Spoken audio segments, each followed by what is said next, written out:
Hello, everybody. Welcome to another special episode of Carlton People. On today's episode, I have the most recent winner of the Blue Abroad Guernsey giveaway, the game day giveaway. I speak of Jacob Towne. G'day, mate. What's happening? Yeah, g'day, mate. Just trying to survive this cold weather here in Melbourne, and obviously we're still buzzing off back-to-back wins.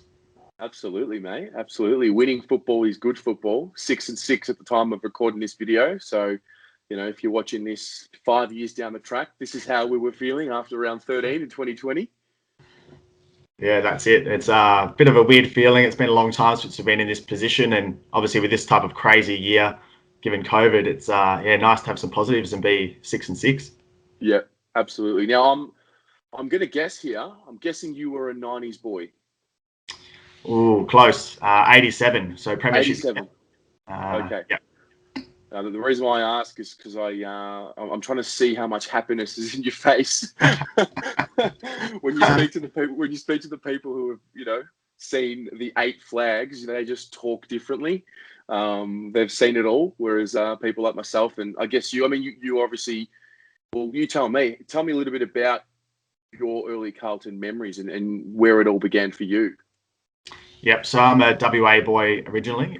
Been in Melbourne the last 10 years, but obviously grew up in a very sporting family. My mum's side of the family is Italian, so I guess, the big Carlton link to Italians is there. But I actually started following the Blues. My dad's American, and he joined the Blues bandwagon when he was picking sports when he'd moved over here. And growing up in Perth, obviously the Eagles were big time, 92, 94.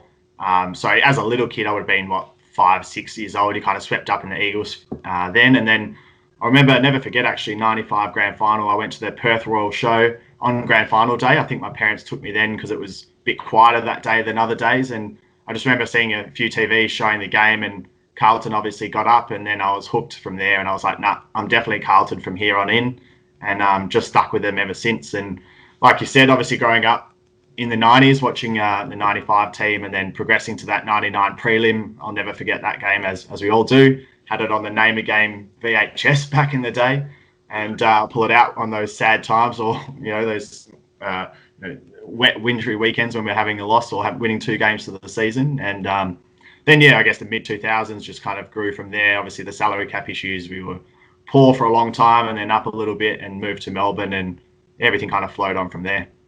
Yeah, it's interesting growing up in the 90s because we are probably that last generation. Well, we're the last generation, pre-iPhone or pre-social media. I know that there were other forms, MySpace, and if you go back further, you got MSN and things like that.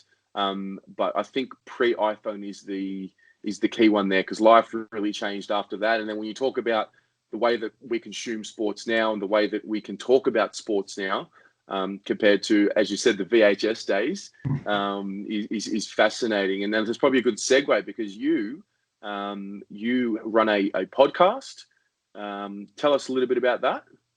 Yeah, so I guess we call it more a sports media platform rather than just a podcast. I think the way internet's going and social media these days, being across multiple sites, multiple ways of accessing information, and Twitter is our main platform. At Loungeroom GM is our handle, and really it stemmed from me and 5 mates just organically chatting through Facebook Messenger for the last 4 or 5 years. And our group rule is we can only talk about sport 99% of the time, and we just chat and send messages, whether it's about NFL or NBA or AFL, whatever's going on. It's kind of like our outlet, where a couple of us have moved away from Perth. We play fantasy sports together, and we just keep in touch, and it's really good for mental health, for friendships, all that type of thing, to grow and kind of keep it through there. So then a couple of months ago when COVID hit, we thought, why not just put it all together, chuck it on Twitter, put out a few podcasts and see what happens. And we've been recording a few podcasts to hopefully launch soon. I was on the Sounding Board podcast last week, you might have heard. Got a bit of a plug in there. So we have about 1,400 followers now. And really that's just been putting tweets on Twitter, nice logo, all those kind of things to kind of get ourselves out there. What it leads to, who knows? We'd all love to be the Bill Simmons from The Ringer of Australia, but end of the day, it's just a bit of fun and a bit of, chatting with mates. That's the main thing, nothing too serious, and staying away from all the trolling and all the crap as much as possible. Yeah, mate, you're preaching to the choir. I think like Barstool, for me personally, Barstool Sports were probably the trailblazers in this world. And as most things, when it comes to the sport industry, most things that evolve usually originate from America, capitalism and an opportunity and all of that. So Barstool Sports was a big one for me. And then, obviously Bill Simmons, a massive inspiration. And I mean, for me personally, I'm an Arsenal fan. So Arsenal Fan TV is that's the pinnacle for me. And you're right. I mean, you don't go into these sort of things thinking about making millions of dollars. You just sort of do it because you enjoy it. And then what's funny is that the monetization opportunities just come along naturally. And then the reason, I really believe the reason for that is because you're doing something you love. And when you do something you love, you put out a good product. The passion shows. So yeah, that's really cool. I was listening to the sounding board last week, as I said, before we did this episode. I heard your name and I heard you talk about your Loungeroom GM. I went on the Twitter page and everything, and then 4 days later you win the Guernsey. So it's funny how it all worked out. So 87 boy, 95 flag, 99 prelim. The dark times are here. And you've touched on your early memory and how it all started. Do you remember the first game you went to live?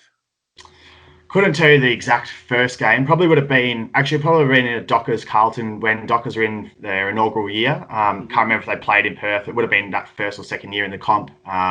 So my family, a little bit of background. My grandfather was mayor of Fremantle, so big attachment to that club, obviously, and we were inaugural members of that club, as were most of the family. So it would have been kind of that time period. Even though Carlton was my number one team, I always had that affinity for Freo living so close and the family connection.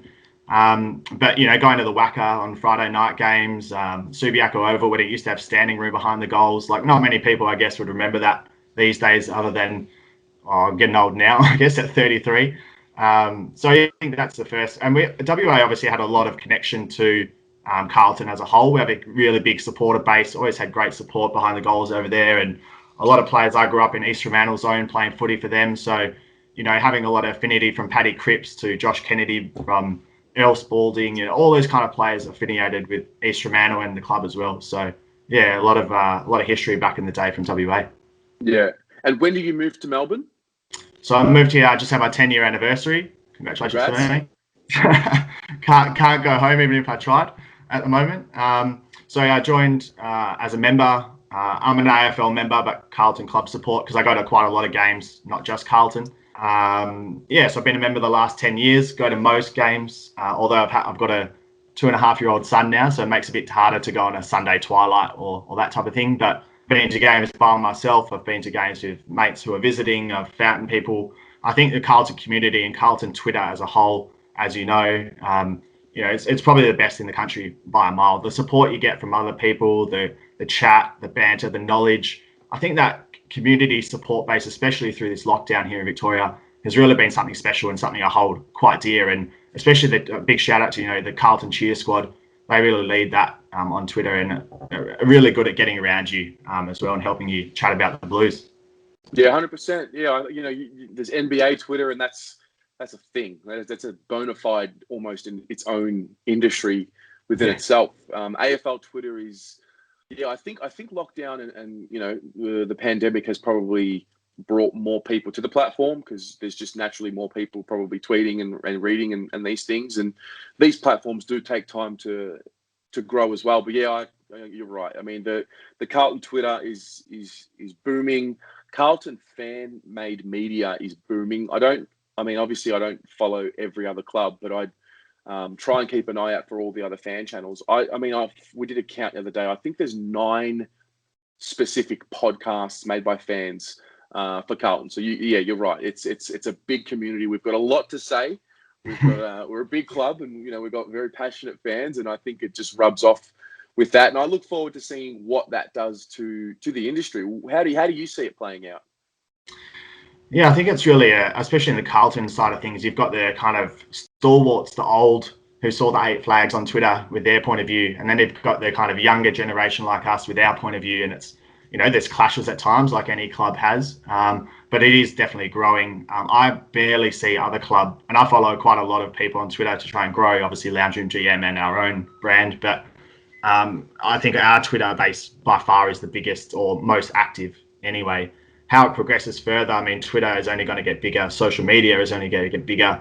It is a catch-22. There's times where I go, I wish there was no social media. I'm sick of it. Spend my whole life on it. It takes over, but it's also so much the number one place you go for anything news-wise, sport-wise, anything that happens is instantly updated. So the quicker and more technology grows within the game, especially, then the more active that's going to become. And you look at something like the AFL website, which is probably the worst website in sports. It is absolutely horrible. You cannot find fixtures, results, live scores. It's just horrific. But you go on Twitter and it's all accessible right there on your phone, in handheld. While you're watching the game, you can send a tweet. You're not really missing the action. You can upload a video. I uploaded me screaming silently the other day after the Nunes goal. It's up within 10 seconds. You're getting all the fan reactions like you've put out on your YouTube channel. All of that. And then I'm looking at it 5 minutes after the game. I'm chatting to people. What did you think? What did you think? That's only growing that supporter base. And you look at our membership growth over the last, even 3 years, it's been exponentially bigger. Our club is getting bigger again, but it's the family, the Carlton family, I call it. I don't really see it as much in other clubs because obviously I'm looking purely at Carlton, but the Carlton family is only growing bigger and bigger, and that support network for each other as a fan through the hard times and now the good is something that's really positive. Yeah, for sure. No, I'm with you. I have nothing to add to that. That's very well said. Let's touch on the club. So we're in 2020. At the time of filming this video, as I said, we're 6-6 on a high level. Where are we at? What are you seeing from your point of view? I think we're finally seeing that growth and development that was put into place, 3 or 4 years ago from Sauce when he was obviously in charge. I think you can't people look at things with binoculars and that narrow 6-month point of view or that 6-hour point of view of what happened in that game. But really, these are things put in place and through drafts 3-4 years ago that are now coming to fruition. Taking Sam Walsh was a masterstroke because he's the solid foundation you need in that midfield or wing position to be able to grow from. If you have someone who's flashy and yes, they might kick more goals or they might get more touches, but if that only happens once every 3 weeks, then that's not really going to help you. I mean, his last month has been outstanding after a couple of quiet weeks. So where are we at now? You look at Zach Fisher coming back into the side, playing like he was 2 years ago. We're getting these players who are now going back to the reserves or make-up games or whatever they're playing at the moment in this crazy time. They're coming in ready to go. We're not playing these guys who are now playing to get ready. They're coming in now ready. And I think that's making a huge difference to the club where we're not relying on all these inexperienced players. And we talk about age and lists, and I think that's really not an issue. You play your best 22, whether that Simo goes around again, Eddie Betts goes around again. You have to mix that experience with what are these youth coming through, and then obviously having them ready to go. And I think we're finally getting to the stage where players are now coming in, knocking down the door, kicking 3 goals a game, going, I'm ready to go. Let me in the team. Let me show you what I'm worth.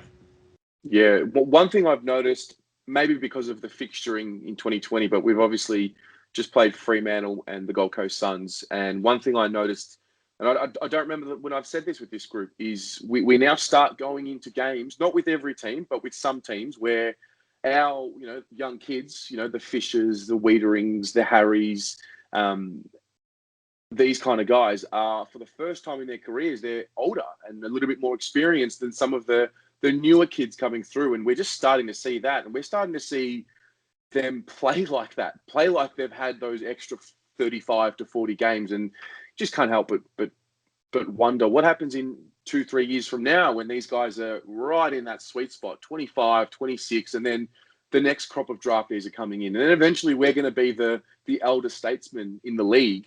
You just can't help but feel the excitement. And, I understand we've done in our lifetime 2 major rebuilds. The first one we did, obviously 3 number 1 draft picks, and then we go and get the big fish in Judd. And then we all just thought it would be long-term, but it was pretty short-lived. Whereas you just can't help but feel with this one, there's just so much youth around. And because they've been drafted year after year, I don't feel like there's going to be too much of a drop-off from year to year at the end of their careers. So I believe, and I really do believe this is going to set us up better long-term. What about you? Yeah, and I think that's what the supporters really have to focus on as well is, like I said, it's not a 6 month, 6 hour window. It's a 6 years, really. And I know we've talked about that long term before, but the next 6 years for me are exciting because now we're getting to a point where we're sitting outside the eight halfway through the season with a position to make the finals, where we haven't been in this position for 7 years. We're usually halfway through the season going, do I really want to go to a Sunday 4 o'clock game knowing we're going to lose by 10 goals and it's 8 degrees outside? I'm not interested in that anymore. Now I'm sitting here going, well, I can sit in my lounge room, it's nice and warm, but could we beat Collingwood coming up? They have Steel coming out, We've got the Giants who are not quite there. We have the opportunity to win those games. And I think that's, for me, what's really exciting is we have positivity, like you said, and hope going into each game rather than, geez, what type of performance? We don't know what we're going to put out this week. Now I think we have a game plan and a knowledge of the team going, I think we know what they're going to bring week in, week out. And that's effort, that's tackling, that's running, that's ball use is still up in the air a bit. But, we have that solid back six. And I think you look at any of the good sides, the Geelongs, the Hawthorns, those dynasties, their solid back six is what everything drove from those half back lines. And have Wiedering and Jones on the weekend with the intercept possessions. I think Jones had 8 touches, 7 intercept possessions. Like, that's unbelievable. Ben King wasn't even shown by Wiedering, didn't even touch the ball. So Plowman taking intercept marks, taking one-hand grabs on the wing in the wet. It's unbelievable how far this club has come. So, yeah, I'm really excited, and I'm a bit more pessimistic, I guess, as to what's going to happen. But I do believe we need some support in that midfield.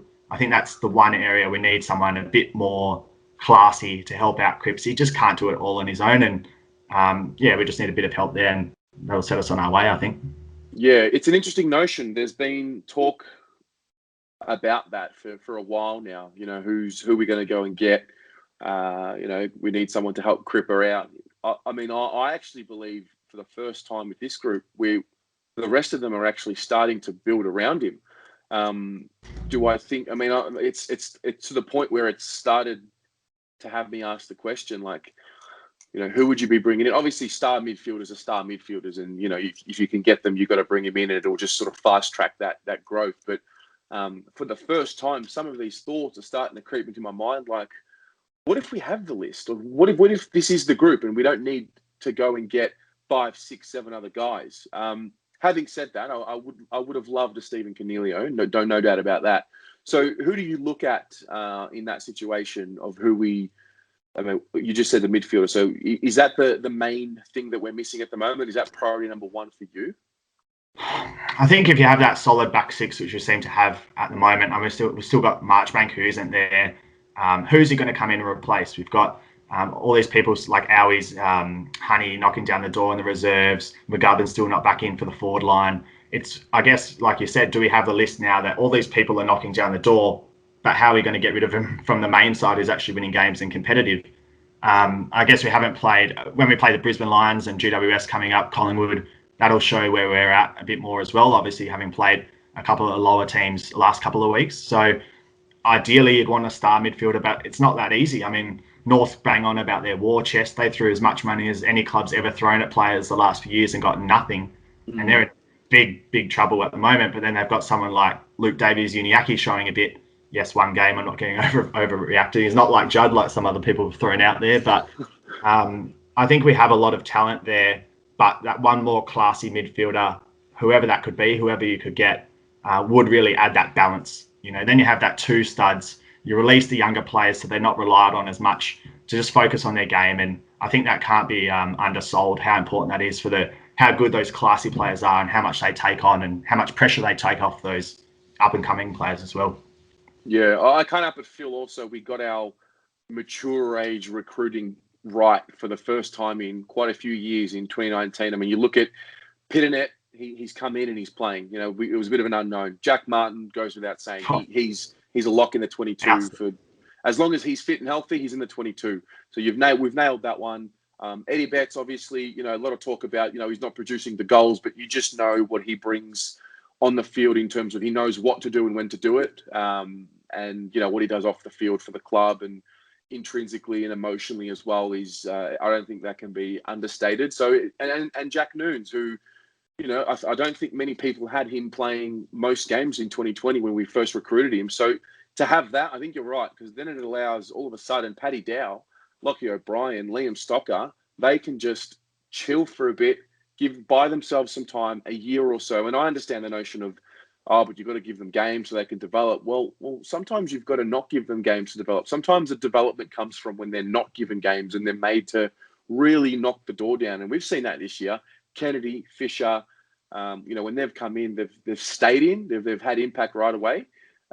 So, would you take one star player, or would you take two role players that would play every week?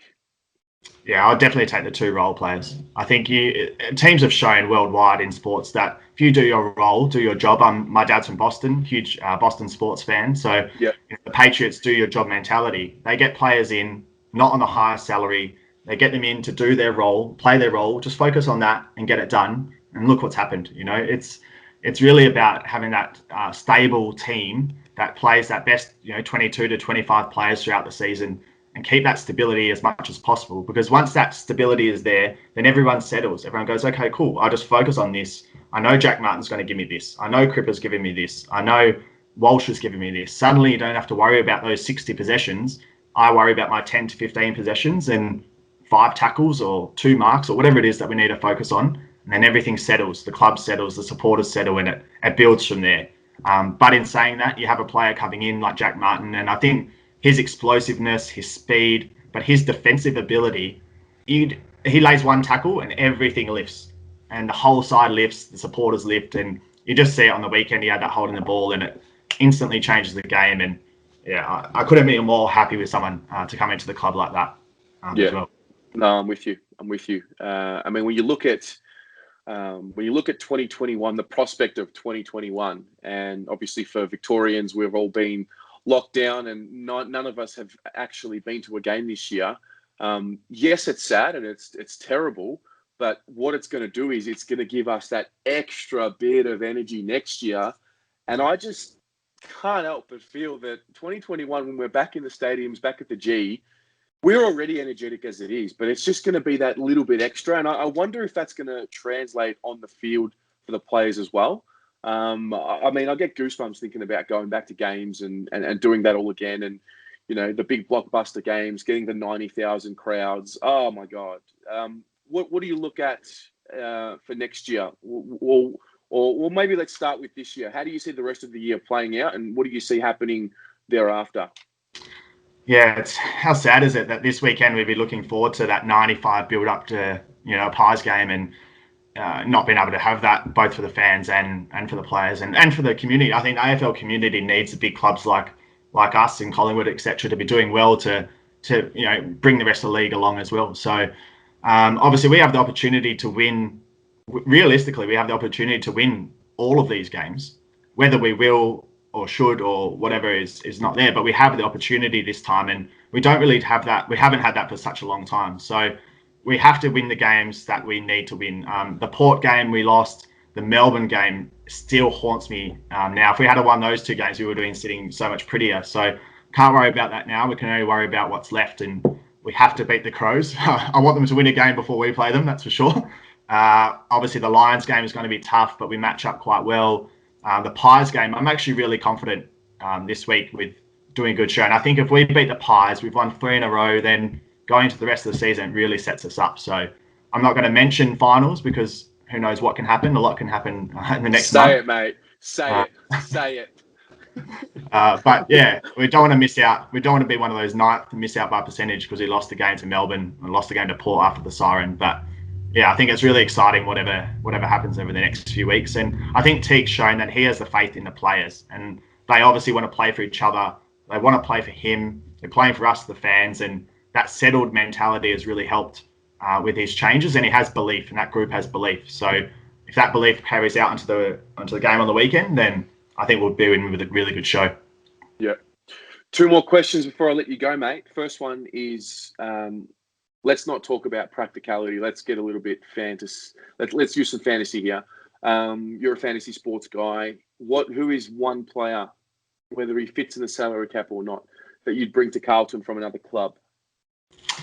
Yeah. So a player, I thought about this, and I think someone that we needed is like that Jack Martin type to break the lines really fast, good tank, and can use the footy. I think something Carlton's really suffered in the 10, 15 years is using the footy well. So Lockie Whitfield would be my ideal player to slot into our side, to really get those handball receives, bit of an outside player, but using that speed and endurance. But he delivers the ball beautifully. Just love watching him play, love his ball use. And imagine him hitting up Gov, Big H, TDK up the ground, and yeah, working in tandem with Cripper little handball out to Lockie Whitfield running down the wing. Unbelievable. Just would get me excited, that's for sure. I like that. That's one I haven't heard yet, so I'm going to write that one down. That's a good one. Last question. We're on this amazing journey. It's all about owning the future, and it's started to move to own the now. When we look back on this video, we'll see your prediction. When are we winning the flag? What year is it going to be? 2024 for me. So let's say we scrape into the finals this year, 2020, 2021, 22, where, kind of bottom half of the top 8, you'd say, and then pushing for that top 4 position by 2022, 23, and then by 2024, bit of finals experience, might have made a prelim by then, and then getting it done in 2024 with Lockie Whitfield and Paddy Cripps holding the cup as co-captains would be great. Love it, mate. Love it. No, do you subscribe to the theory that you need to lose some finals before you win them? Like, you have to go through the pain? No, I think it used to be that case a lot more, but I think the way teams are these days and the way they're playing, I just don't see the loss as something you need. I think it just depends if you have the attitude on the day. And I went to the grand final last year full of optimism, having gone I went to the GWS Pies prelim. As I said, I'm an AFL member, so I can go to lots of games besides the Blues. And I left the GWS Pies game going, wow, what a game, like unbelievable game. Excited to see the grand final next week. Went to the grand final and worst game I've ever seen, almost. So I think it was their mentality on the day. Having Phil Davis in the warm-up, who looked like he'd been shot in the leg, should never have played. And I think that really carried on to the team. They knew they were carrying injuries. They knew they weren't quite right, and it showed on the day. Whereas you get a young team who's up and firing, then there's no reason why, if they were full of confidence, why they couldn't get it done. It's just about that belief. And I think that mentality side of things is why Richmond has done so well with what work they do with the sports psychologists and that type of thing off the ground. Yep, fantastic. Well, mate, I've really enjoyed this. Thank you so much for coming on and giving me your time. Good luck with Loungeroom GM, and I'll see you around. Great, thanks for having me. Appreciate it.